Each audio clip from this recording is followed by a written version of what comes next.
Hi, I'm Peter Rose, founder of Longwood Currency Trading. How to know when not to enter a trade. I've had some pretty interesting emails on my last video that dealt with issues of entry. And look, if you get your entry right, you're all set. If you can't get your entry right, how are you going to get the profitability? Where does your win-to-loss ratio come from? It doesn't come from later in the life cycle of the currency pair, right? If you don't have a good entry, then things get screwed up. So in my coaching that I do for folks, we spend an inordinate amount of time on the entry analysis process, because that's such a critical component of your ability to get good metrics, which results in a lot of money if you know what you're doing. One of the things that I've found in talking with folks in their analysis that they do in getting ready to take a trade is, let's look at the board here. We have a situation where the price has gone through this, and maybe you're trading in some kind of a range, and you notice we've got two definite pokes through that range, and price is going up, and there's some other stuff that you might look at and say, oh, this is a breakout, or the price is going to continue up for whatever purpose you're going to think about. One of the first things that I teach is don't worry about your risk or anything else. What's your profit target? And is there a sufficient distance to that profit target within the time frame that you're looking at before you're going to suffer a reversal in the price that would be either stop you out, or it would take too much of the accumulated profits that you've had.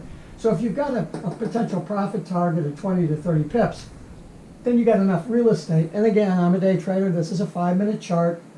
Don't get excited. You can take these characteristics and map them directly up onto your dailies or 1 hours or whatever you want to do.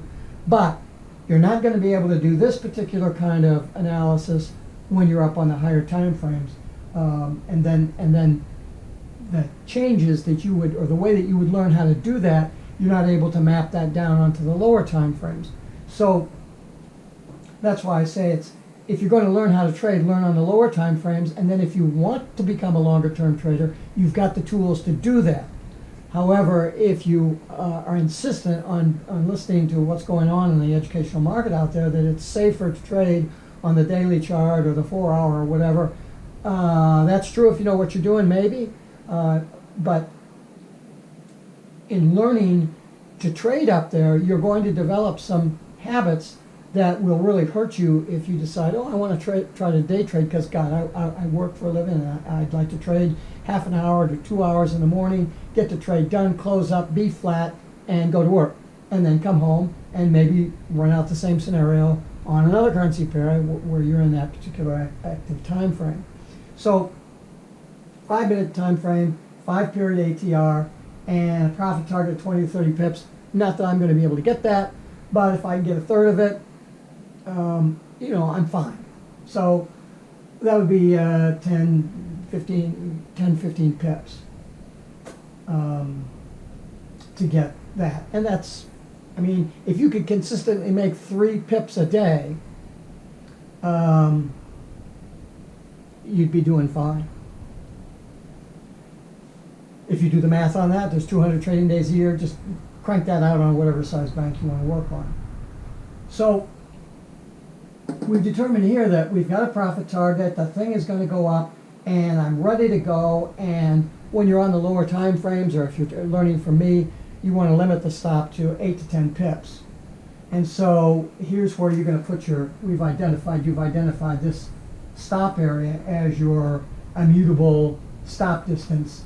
So you've got this, which is 10 pips. Okay, so the structure that might get in your way could be here. So you're saying to yourself, well, I should be okay because that's, say, another 10 pips. So my stop is or my structure where I would be, you'd want to get out anyway because that's where the order flow congestion is. You can see this order flow congestion happening here. So you'd want to be able to get out somewhere in this area. So the distance from here to here, about 20 pips, you figure your risk is okay. It's not okay. And the reason it's not okay is because support and resistance boundary zones, this is not a resistance zone and then this is a support zone. This constitutes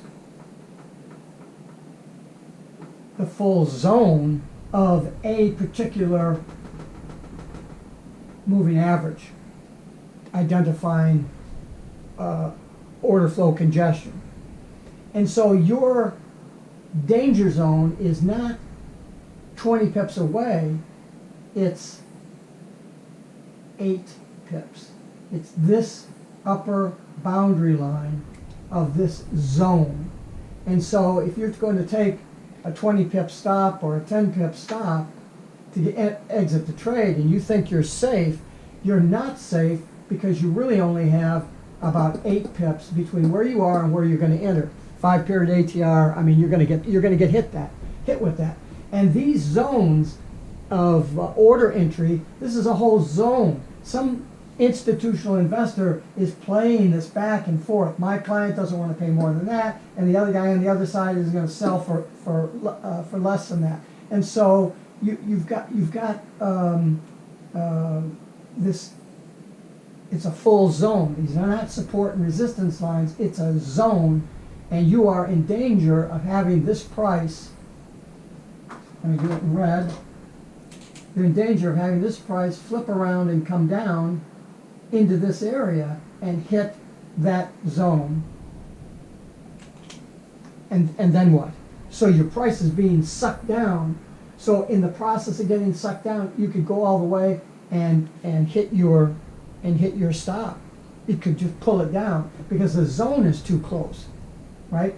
So what kind of situation would you want to be in? Well, I mean, you know, let's say you got price doing this, and you're up here. So here's your kill zone in here, and this distance is 20 pips, 20 pips. So here's your problem, and your profit target is up 20 pips in that direction. So if you want to take your trade here, you're not in danger. If you set your stop 10 pips here, you're not in danger of having this guy pull the price down in order to satisfy those orders. If you're inexperienced, then you'd say that they're hunting your stops. They're not hunting your stops. They're fulfilling their client orders. The institutions are fulfilling their client orders, and your dumb stop just happens to be where there's an order congestion.